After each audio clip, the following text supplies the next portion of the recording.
leadership isn't necessarily between many people. Leadership can also be a deeply personal experience. It's always the first step with self-acceptance when it comes to leadership. The process is inevitable for absolutely everyone. There's no way that you're going to get out of bed one day and suddenly you have your dream profession or you're making as much money as you want to. It's always a road to those goals, and we neglect that too often. I had the great privilege and honor to interview the 19-year-old international business student, Sachi. We talked about her aspirations. We talked about her challenges as a brown girl, immigrant girl, growing up in Germany, and it's now studying in the Netherlands, again, away from home. We talked about her dreams for the future. We talked about what values she thinks will help us in the future. And we also talked about what and who inspired her. And a big part of that is GGU, Girls Gearing Up, a program that runs for girls the age of 12 to 17. You really shouldn't be missing this interview. Sachi, where are you at the moment? Where are you sitting? In which country? In which city? Right now, I'm in the Netherlands, in a southern city called Maastricht. Wow. Now, tell us, what are you doing there? I'm studying international business. So right now I'm in the second year of my bachelor's, or the fourth semester, which might be easier for people to understand. The fourth semester, so there's one more year, 2 more semesters to go? Okay. Yeah, unless I decide to do a minor or anything in between. In that case, I'd end up having 3 more semesters instead of 2. Cool. Now, the reason why we're meeting today is to understand a little bit better what GGU is and who you are and how you see the world. Tell me, how did you hear about GGU? It was actually all a complete coincidence. So I think it was 2015 in the summer. One of my really close friends at the time, she went to school in the UK, and she was back for summer vacation, and her parents had connections to Linden, from where some of the founders for GGU are from, or where they also work. And she told me about it, and she said that she was allowed to bring one friend or one girl with her for free. And she asked if I wanted to come along, and I was like, okay, why not? I don't have anything better to do in the summer. And that's how it happened. So I was 12 at the time, I think. You were 12? Yeah, it was 2015. So wow. A while ago. Now, I mean, at 12, my daughters are now 15 and 16. At 12, what did you actually expect? What would happen there? Absolutely nothing. I had no expectations because I didn't know what it was going to be. All I knew was one of my best friends was going, and I was going along, and we were going to have a week-long sleepover, basically. Perfect description of GGU. Week-long sleepover. I mean, that's kind of what ended up happening. I mean, some of the friends I made in the first year of GGU, so in 2015, are still people that I talk to now, or I still follow a lot of them on Instagram, and sometimes we stay in touch. So it was a sleepover, basically.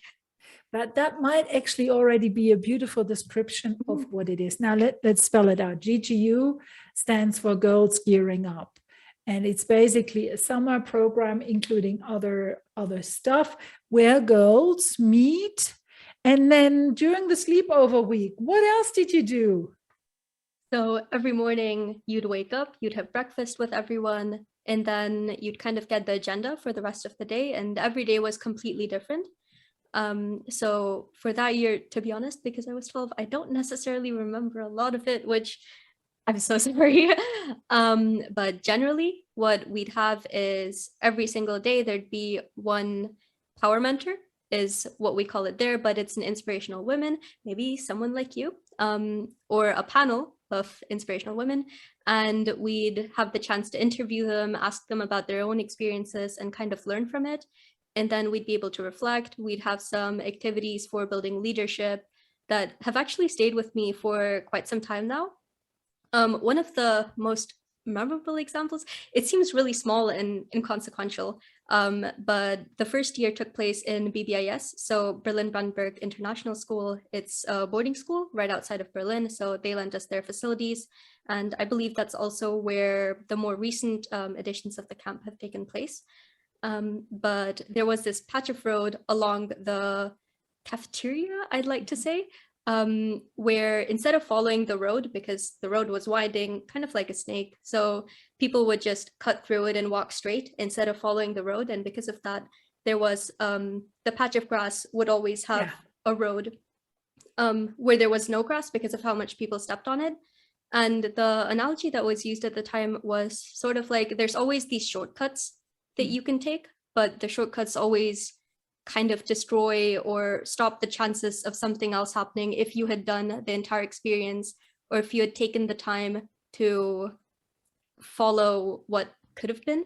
So it's really small, but it really stuck with me for a long time.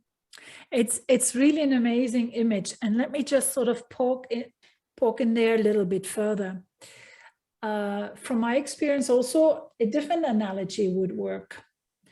If people take the shortcut because it's more convenient, then why are we not creating the path that way instead of keeping the old path that it's longer and windier and nobody takes it? Yeah, I mean, that's a very good question as well, but it's one of those things that you don't necessarily think about.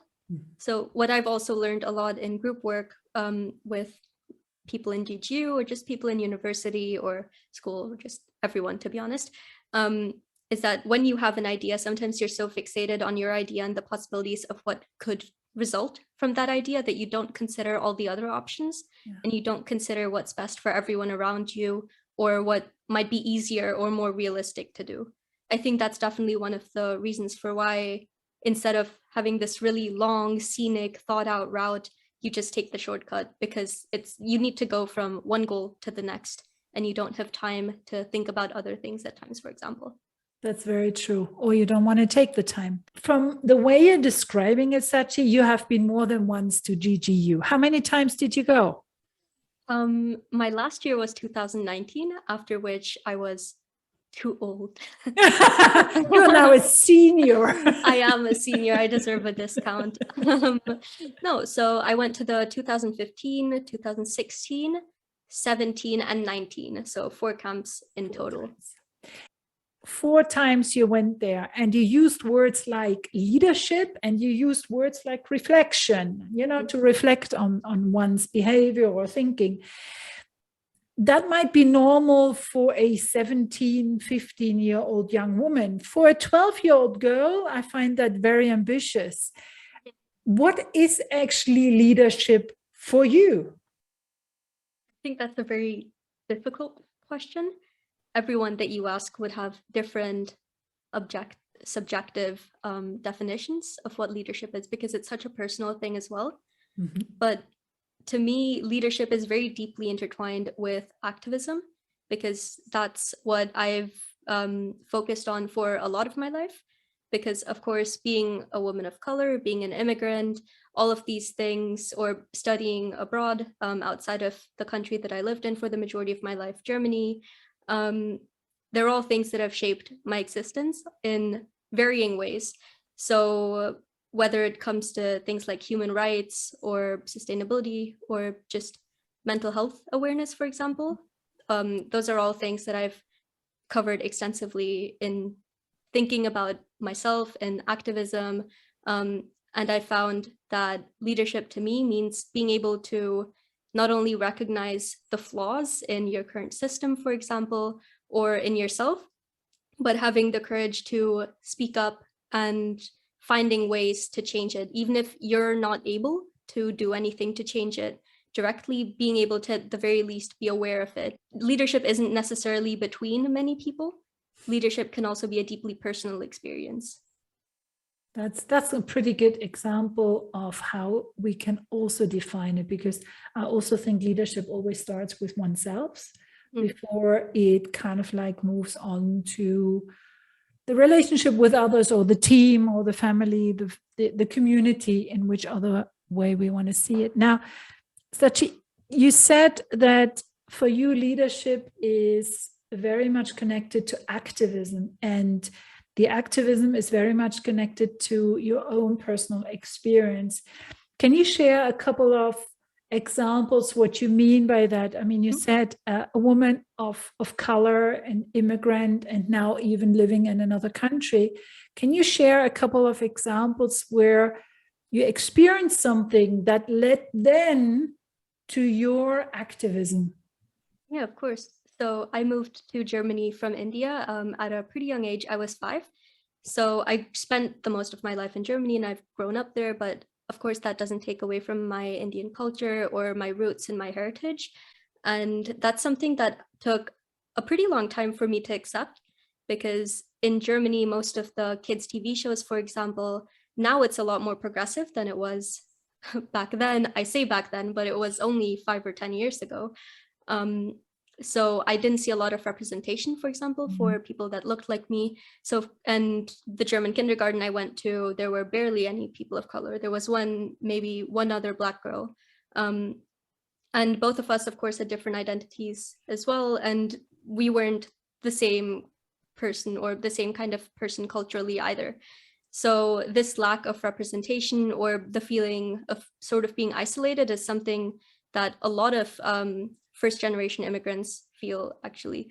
So when it comes to being an advocate for increasing representation or things like that, I think that's one of the most prominent examples that a lot of people can definitely connect to.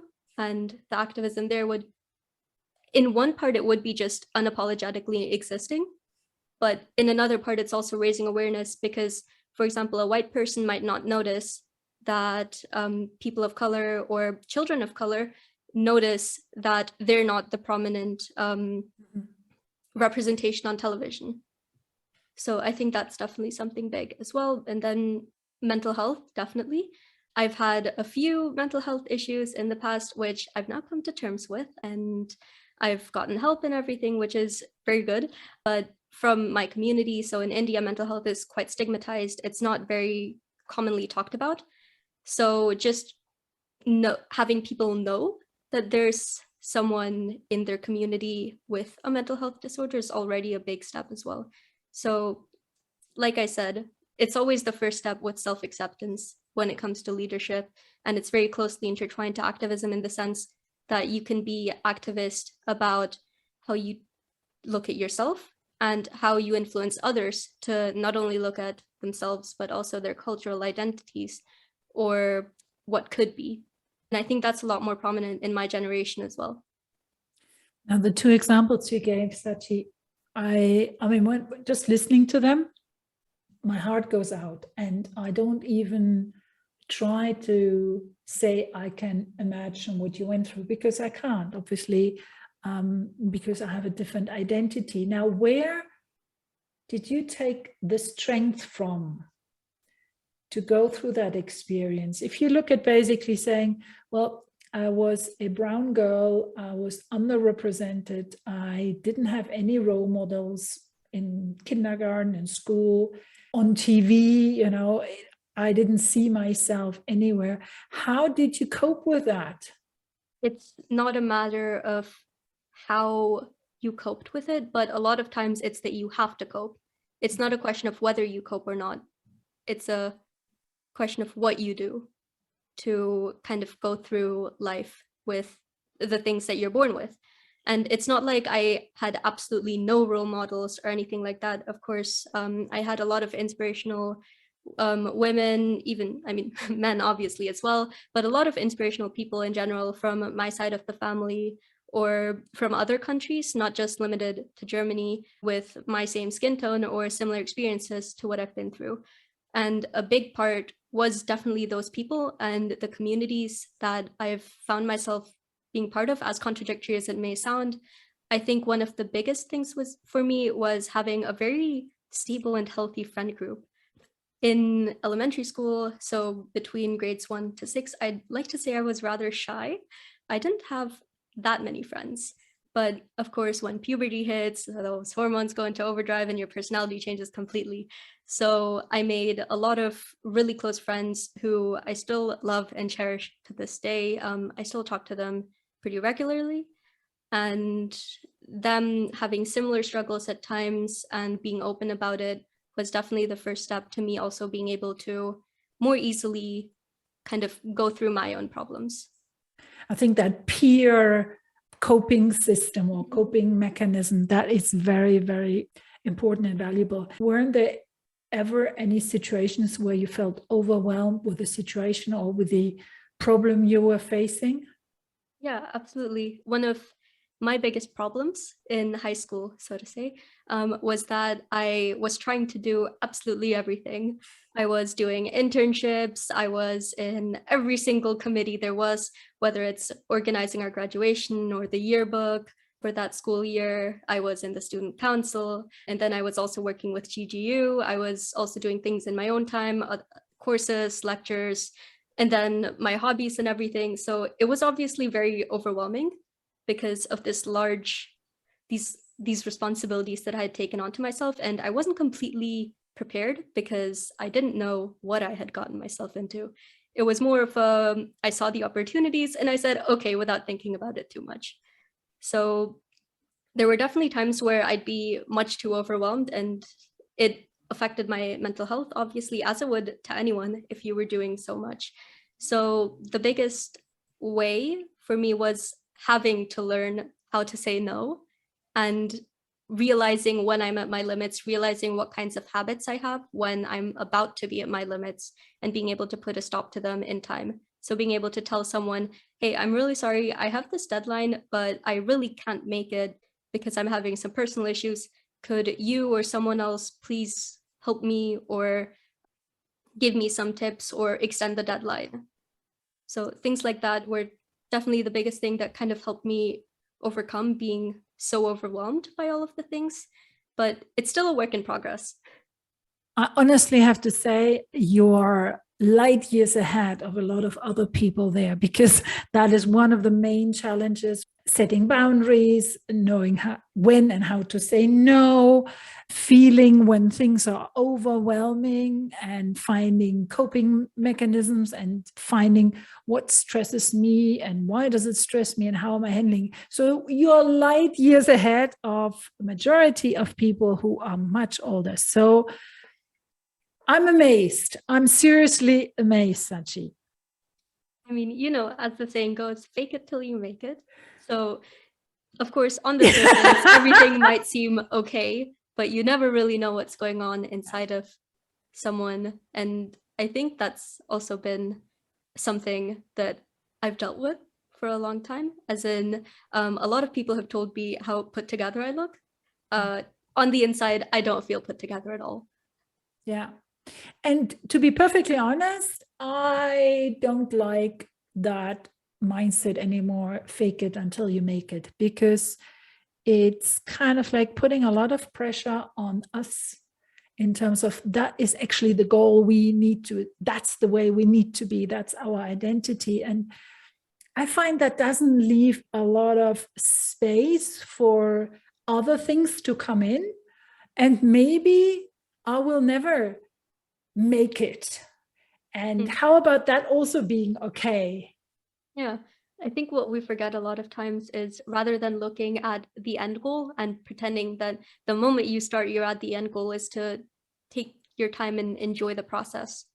Because Totally. the process is inevitable for absolutely everyone. There's no way that you're going to get out of bed one day and suddenly you have your dream profession or you're making as much money as you want to. It's always a road to those goals, and we neglect that too often.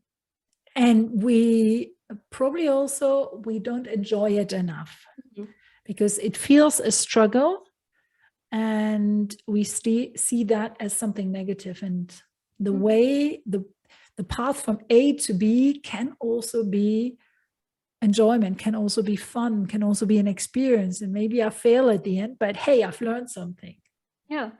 And with what you said about not enjoying the process enough, it's also because with social media or new technological innovations, everything has been sped up quite a lot. So I think the German word for it was Torschlusspanik. Yeah.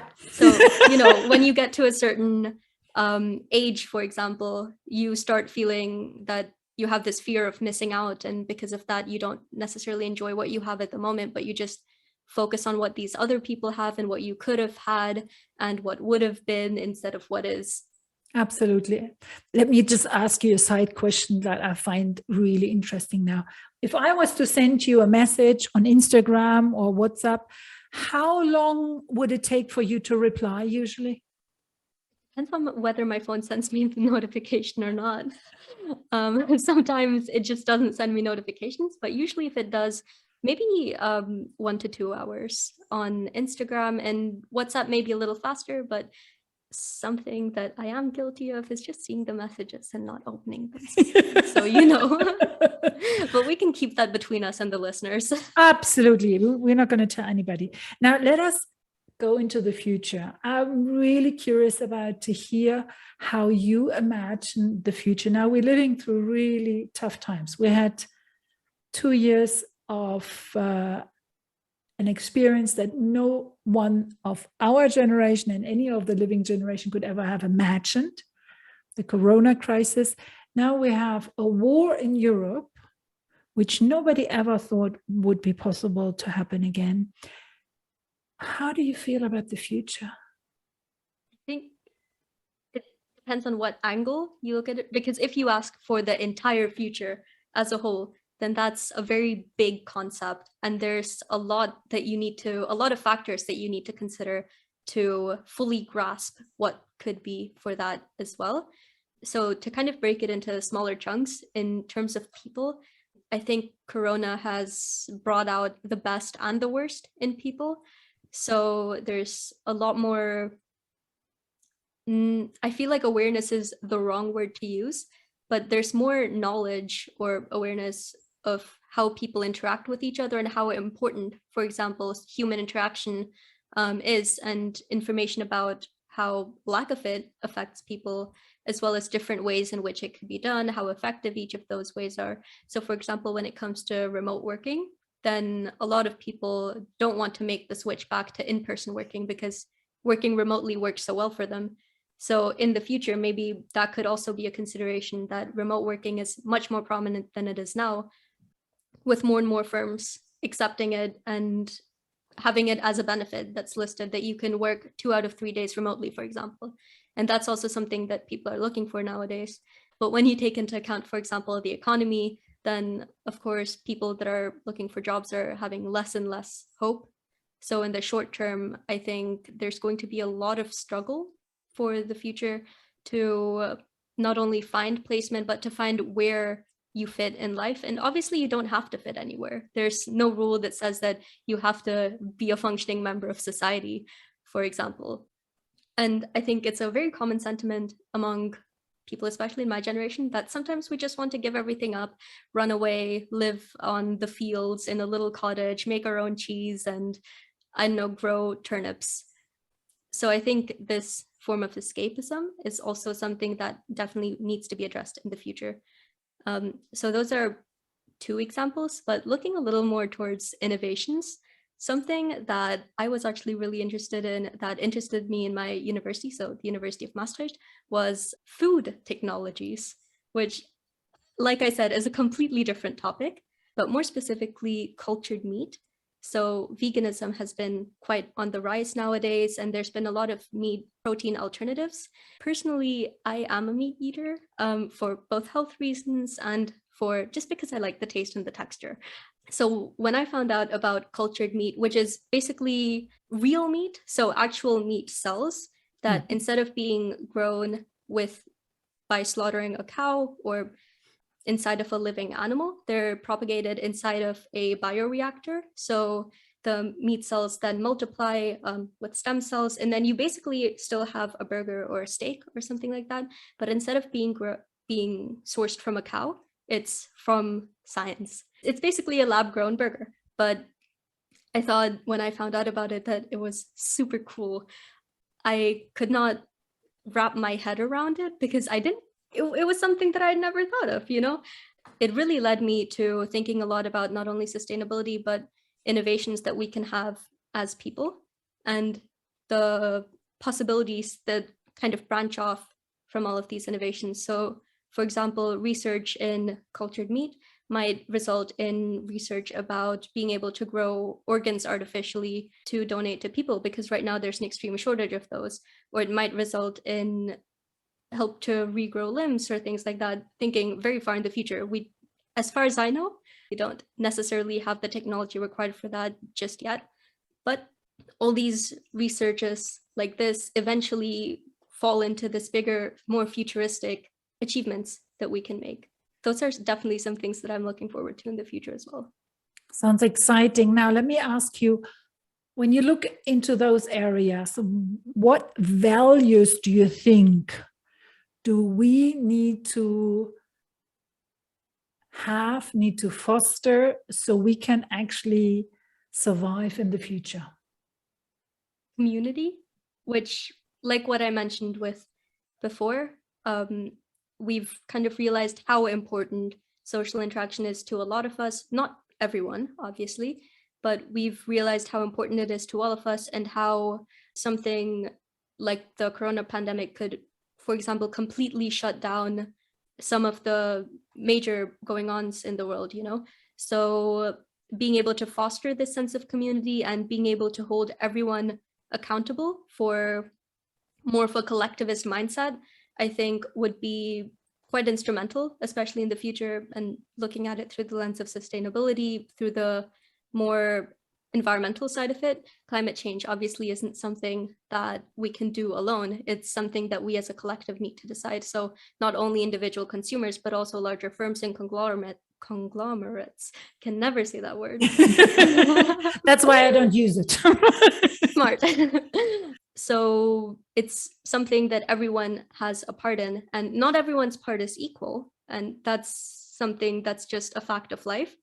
But everyone has a part that needs to be recognized, and it all plays into the community. So I'd say that's one of the biggest factors. And I'd like to say optimism. I know a lot of people aren't optimistic about the future. There's quite a lot of parts of the future that I'm pessimistic about. But this optimism is kind of what's helped us as humans get through a lot of different events in history, whether it's rebuilding after volcanic eruptions, for example. So as long as we maintain that optimism and kind of combine it with community, I think those are two of the biggest factors, though, to having a better future than what's happening right now. When you talked about community and that sense of being part of a community, the image that I had is what a colleague of mine described as her future vision. And she actually compared companies.